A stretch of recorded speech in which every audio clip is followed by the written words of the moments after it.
Hey guys, welcome to my YouTube channel. दोस्तों, आज के इस वीडियो में हम बात करने वाले हैं अल्प्राक्स 0.25 mg टैबलेट के बारे में। दोस्तों, ये जानेंगे कि इस अल्प्राक्स टैबलेट का जो है यूज किन कंडीशन में किया जाता है, इसका प्राइस क्या होता है और इसके साइड इफेक्ट क्या हो सकते हैं, इसका डोज किस प्रकार से लिया जाता है, ये सारा कुछ आज के इस वीडियो में मैं आपको बताऊंगा।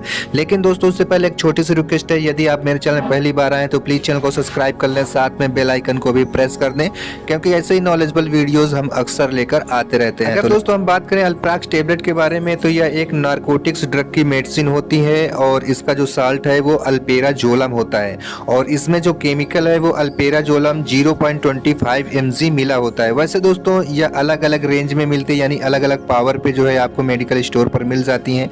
जैसे कि यह आपको 0.5 mg में मिल जाती है, 0.10 mg में मिलती है और यह मेडिसिन 0.25 mg में भी मिल जाती है और 1 mg में भी यह मार्केट में अवेलेबल होती है। लेकिन दोस्तों, यह मेडिसिन सिर्फ और सिर्फ डॉक्टर जब प्रिस्क्राइब करते हैं अपने पेशेंट को, तभी आपको जो है मेडिकल स्टोर पर मिलती है। यदि आप डायरेक्टली लेने के लिए जाते हैं तो आपको यह मेडिसिन नहीं दी जाती है। अगर दोस्तों हम बात करें इसके यूज के बारे में कि अल्प्राक्स टैबलेट का यूज हम किन कंडीशन में करते हैं, तो अल्प्राक्स टैबलेट का यूज जो है इंसोम्निया जैसे डिजीज में किया जाता है। यानी इंसोम्निया एक ऐसा डिजीज होता है जब पेशेंट को नींद नहीं आती है, तो उस कंडीशन में इस टैबलेट को दिया जाता है। यानी जब पेशेंट को चिंता तनाव होती है तो उस कारण पेशेंट को नींद नहीं आती है, तो नींद लाने के लिए इस टैबलेट का प्रयोग किया जाता है। जैसे कि कुछ पेशेंट में क्या होता है कि वो हाइपर होते हैं, यानी उनका बीपी लेवल बढ़ा होता है या फिर बीपी लेवल कम होने लगता है, तो उस कंडीशन में जो है काफ़ी ज़्यादा उलझन महसूस होती है पेशेंट को, तो उस कंडीशन में भी जो है इस टैबलेट का प्रयोग करवाया जाता है। अगर दोस्तों हम साधारण शब्दों में इसके यूज की बात करें तो इसका यूज पेशेंट को नींद लाने के लिए दिया जाता है। जब पेशेंट को नींद की ज़रूरत होती है, पेशेंट जो है हाइपर होता है, उसका बीपी लेवल बढ़ा होता है, तो उस कंडीशन में उसको नींद नहीं आती है, या फिर पेशेंट जब बहुत ज़्यादा चिंता करता है तो उसको नींद नहीं आती है, तो ऐसी कंडीशंस में ही इसको दिया जाता है। कभी कभी हाई या फिर लो ब्लड प्रेशर के कारण पेशेंट को बहुत ज़्यादा उलझन होती है, तो ऐसी कंडीशन में भी जो है इस अल्प्राक्स टैबलेट का प्रयोग करवाया जाता है। अब दोस्तों, यहाँ पर बहुत सारे लोगों के सवाल ये होते हैं कि क्या इस टैबलेट का यूज करवाने के बाद यदि हम किसी को इस टैबलेट का यूज करवाते हैं तो मिनिमम कितने घंटे तक सोता है। तो इसका जो टाइमिंग है वो 3 से 4 घंटे तक होता है।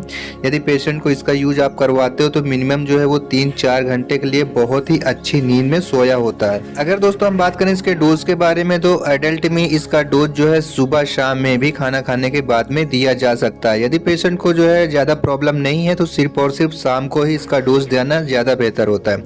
अगर वहीं हम बात करें इसके साइड इफेक्ट के बारे में, तो कुछ इसके नॉर्मली साइड इफेक्ट भी हो सकते हैं, जैसे कि बहुत ज़्यादा मात्रा में नींद आना, या फिर जो है थोड़ा उलझन होना, या फिर जो है आपके बॉडी में स्किचिंग महसूस होना, खुजलाहट महसूस होना, ये जो है इसके साइड इफेक्ट हो सकते हैं।